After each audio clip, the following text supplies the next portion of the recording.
শনিবাৰে নিশা ৮ বজাত ধেমাজি জিলা সদৰত ছাত্ৰ মুক্তি সংগ্ৰাম সমিতিৰ কেন্দ্ৰীয় সহকাৰী সাধাৰণ সম্পাদক ৰুদ্ৰ ভূঞাই এক সাংগঠনিক কামত উপস্থিত হৈ চিচিবৰ গাঁৱৰ পৰা চক্ৰান্তমূলকভাৱে ICDS অফিচটো চিলাপথাৰলৈ নিয়াৰ ষড়যন্ত্ৰৰ বিৰুদ্ধে প্ৰতিক্ৰিয়া প্ৰকাশ কৰে আৰু কয় যে কোনো কাৰণতে চিচিবৰ গাঁও অঞ্চলৰ পৰা ICDS অফিচটো চিলাপথাৰলৈ নিবলৈ দিয়া নহ'ব।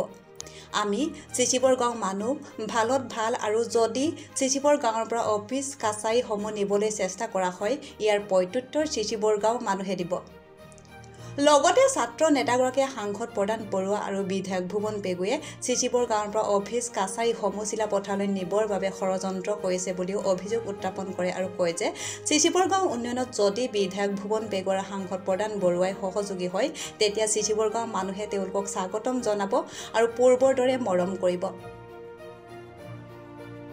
চিচিবৰ গাঁৱৰ পৰা আমাৰ ICDSৰ অফিচটো চিলাপথাৰলৈ লৈ যাবৰ কাৰণে একাংশই চক্ৰান্ত কৰি আছে আৰু এই চক্ৰান্তৰ বিৰুদ্ধে আমি সমূহ চিচিবৰবাসীয়ে প্ৰতিবাদ কৰিছোঁ, মাত মাতি আছোঁ আৰু ক'ব খুজিছোঁ যে চিচিবৰ গাঁৱত যিসমূহ অফিচ কাছাৰী আছে এইসমূহ চিচিবৰ গাঁৱতে থাকিব লাগিব।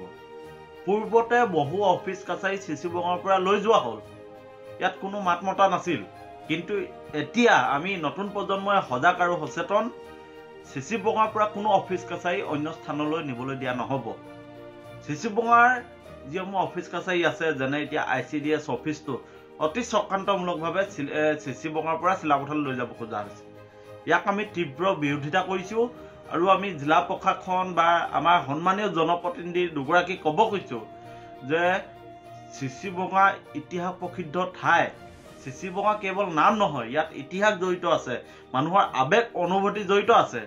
চিচিবৰ গাঁৱৰ বিষয়ে আপোনালোকে অধ্যয়ন কৰক আৰু সেই চিচিবৰ গাঁও আপোনালোকে নিষেধ কৰিবৰ কাৰণে চিচিবৰ গাঁৱত বসবাস কৰা আমাৰ খিলঞ্জীয়া ভূমিপুত্ৰসকলক আপোনালোকে আৰ্থিকভাৱে দুৰ্বল কৰিবৰ কাৰণে বা আমাৰ যি উন্নয়নত বাধা দিবৰ কাৰণে আপোনালোকে যি ধৰণে আমাৰ চিচিবৰ গাঁৱৰ পৰা অফিচ কাছাৰীসমূহ চিলাপথাৰত নি সংস্থাপিত কৰিব খুজিছে ইয়াক আমি তীব্ৰ বিৰোধিতা কৰিছোঁ আৰু ক'ব খুজিছোঁ যে চিচিবৰ গাঁৱৰ অফিচ কাছাৰীসমূহ চিচিবৰ গাঁৱতে থাকিব লাগিব। পূৰ্বতে যি অফিচ কাছাৰী লৈ যোৱা হ'ল পুনৰ চিচিবৰ গাঁৱত যদি অফিচ কাছাৰী নিবলৈ হয় তেতিয়াহ'লে তীব্ৰ গণতান্ত্ৰিক আন্দোলনৰ সন্মুখীন হ'ব লাগিব।